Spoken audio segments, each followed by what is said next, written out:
Can you talk about what we are facing right now in terms of the systemic issues that you see playing out in front of us? Right. Well, I think it's pretty clear that Biden is going to do nothing to address the issues that I think others have argued gave rise to a figure, a demagogue, a con artist like Trump.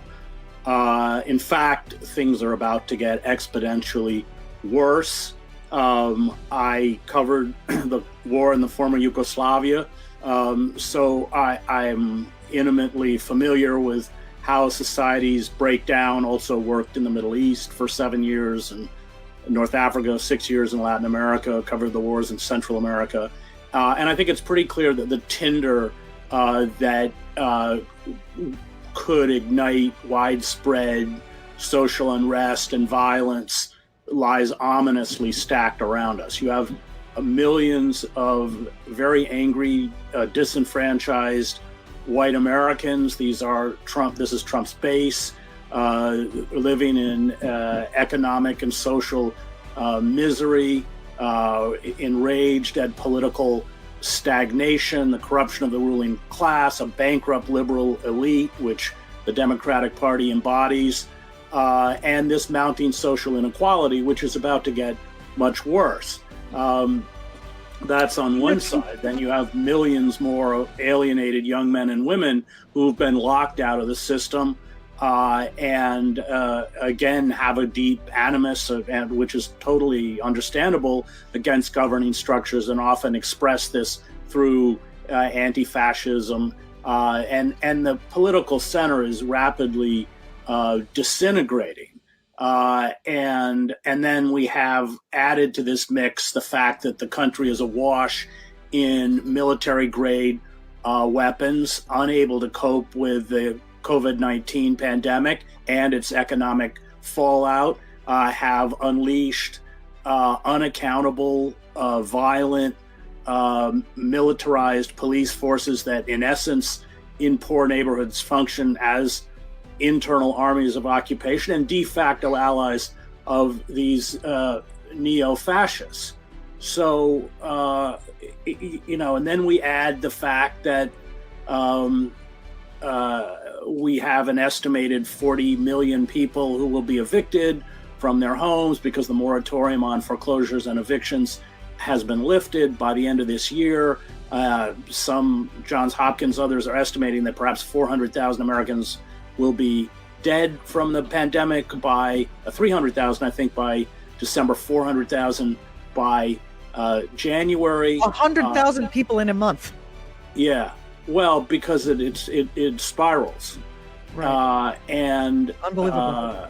So all of this is kind of coming together, I think, and these are very ominous warning signs. Biden has made it clear that he isn't, the Democratic Party and Biden has made it clear that they're not going to institute the kind of jobs program that might be able to pull us back from the brink.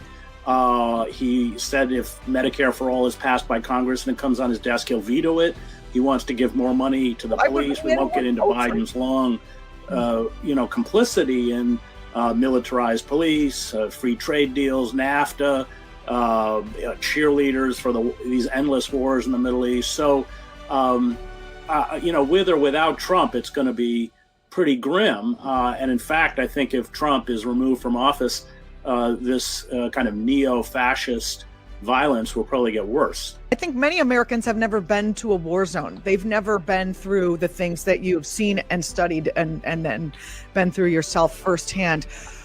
And they can't imagine what America would look like. They've seen on the news what other countries look like, but what America looks like when it comes to unrest. It's such an enormous nation. Can you really paint us more specifically a picture of what we're looking at?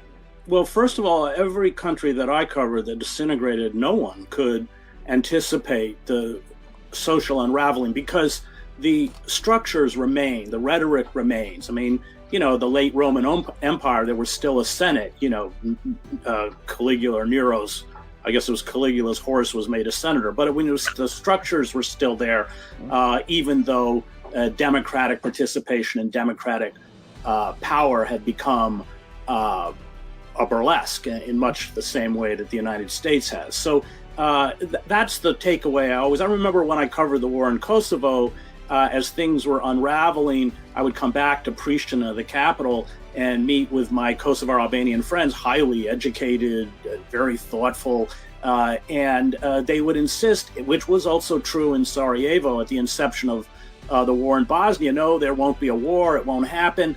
And it got to a point where I was telling them, well, I was stopped by Kosovo, KLA, Kosovo Liberation Army checkpoints 10 kilometers outside of the city, and they're going, oh, those are just the Serbs dressed up as rebels to justify their oppression. They didn't get it until literally they were shoved onto cattle cars and shipped by train to refugee camps in Macedonia. About how the banks are hoarding up money. Can you talk about what this means, and what does this mean to our social fabric as you see it's playing its role in the decline? Right. So the banks know what's coming, and that's why you can't get any loans from banks. And so what does that mean? It means that... Meaning people can't buy cars or yeah, it's very hard now to get any loans because they're hoarding the money to deal with the wave of bankruptcies, defaults on credit card, student loan, car loans, mortgages, household debt. They know that that's what's coming, and so that's why they're not lending. I mean, the economic situation, and Rick Wolff has probably, I think, done the best job of explaining this, is, if we want to kind of simplify it, is essentially the Fed giving large banks and corporations free money, and what they're doing is investing it in this overheated stock market, often buying back their own stock because their compensation is tied to that. And it's just this kind of shell game where you keep investing, and as Rick said, it's the people who pull out first who win before the crash, but they all know that it's coming. It's not in any way sustainable. So you borrow money at virtually 0% interest, you invest it in the stock market, the stocks go up. Other oligarchs and banks are also getting free money from the Fed and investing in the stock market, playing the same game, and then you just try and whoever pulls out before everything goes south wins. That's what's happening. You said that the only way we're going to be able to fight is to rebuild communal structures and social bonds that allow us to resist. How do we do that now that we're all locked in our houses with the COVID? Well, not all people are locked in their houses with COVID. There are a lot of courageous kids out on the streets following these police killings. And that's how you do it. And I think what's interesting about a lot of these protests which ostensibly are about police violence, but I think my sense is they're far more than that. I think that there's a political sophistication. They get that these issues are structural, which is why they're not being gaslighted by Nancy Pelosi or Muriel Brower in Washington, who paints 35-foot-high letters, Black Lives Matter, and then calls for a $50 million funding increase for the police and a bond issue to build a $500 million new jail. They get it, and that it's about abolition. It's not about reform. We've tried all the reforms, and they don't work. The increasing money and quote unquote professionalization of the police has just made it more lethal and more unaccountable. So I think there's certainly an understanding that the system itself is unresponsive. And of course that frightens the elites, but that's going to be as true under Biden as it is under Trump.